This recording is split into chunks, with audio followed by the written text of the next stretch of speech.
കാത്തിരിപ്പിന് ശേഷം വീണ്ടും Pothys Swarnamahal golden women's excellent award ഇവിടെ സ്റ്റാർട്ട് ചെയ്യാണ്. Branch manager of Pothys Swarnamahal Joy Augustine സാറിനെ വേദിയിലേക്ക് ക്ഷണിച്ചുകൊള്ളുന്നു. ഒരു വാക്ക് ഒരു പേര് മാത്രം എത്തിച്ചേർന്ന് മാഡത്തിന്റെ വലിപ്പോ അല്ലെങ്കിൽ പോസ്റ്റോ ഒന്നും നോക്കാതെ അപ്പൊ നമ്മൾ മാഡത്തിന് എന്തെങ്കിലും സർപ്രൈസ് കൊടുക്കണമെന്ന് ആലോചിച്ചു. അതിനുവേണ്ടി ഒന്ന് അന്വേഷിച്ചു. ഞാൻ കുറെ ബൈക്കിലൂടെ പോയി സെന്റ് മൈക്കിൾ സ്കൂൾ മാഡം പഠിച്ചിരുന്ന ആലപ്പുഴയിലെത്തി. അവിടെ എത്തി ഞാൻ അന്വേഷിച്ചു പടി ടീച്ചേഴ്സ് ആരെങ്കിലൊക്കെ ഉണ്ടോ. അപ്പൊ അവരൊക്കെ ഓൾറെഡി ഇവിടുന്ന് സ്ഥലം കിട്ടുമെന്ന് പറഞ്ഞു. അത്രയും വയസ്സായ ആൾക്കാരായിരുന്നു, ആരും ഇപ്പൊ ജീവിച്ചിരിപ്പില്ല എന്ന് പറഞ്ഞു. അങ്ങനെ ഞാൻ വീണ്ടും അന്വേഷിച്ചു. അപ്പം saint Joseph higher secondary school, അവിടെ എനിക്ക് ഒരു സിസ്റ്ററെ കിട്ടി. അപ്പൊ സിസ്റ്റർ പറഞ്ഞു ഞാൻ നടക്കാൻ പോലും വയ്യ, വല്ലാത്തൊരവസ്ഥയിലാണ്, പക്ഷെ ഞാൻ നമ്മളെ പഠിപ്പിച്ചിട്ടുണ്ട്. അപ്പൊ സിസ്റ്ററോട് പറഞ്ഞു നടക്കാൻ പറ്റുന്ന ഒരു ടീച്ചർ ഉണ്ടെന്ന് പറഞ്ഞു. ഞാൻ പറഞ്ഞു മതി. അങ്ങനെ ആരാണെങ്കിലും നമ്മുടെ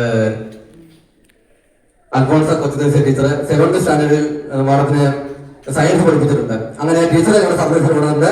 teacher please come this stage. അതോടൊപ്പം തന്നെ അതേ സമയത്ത് അവിടെ ഗവൺമെന്റിൽ ഉണ്ടായിരുന്ന നമ്മുടെ ഒരു സിസ്റ്റർ ഇപ്പൊ ഇവിടെ കൂടുതൽ കൊണ്ടുവന്നുണ്ട്. സുഖ സിസ്റ്റർ സാധനം ചെയ്തത്. Sister please.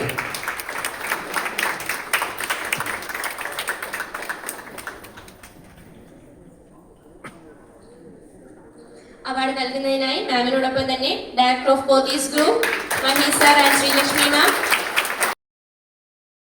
Really, it is a surprise. My golden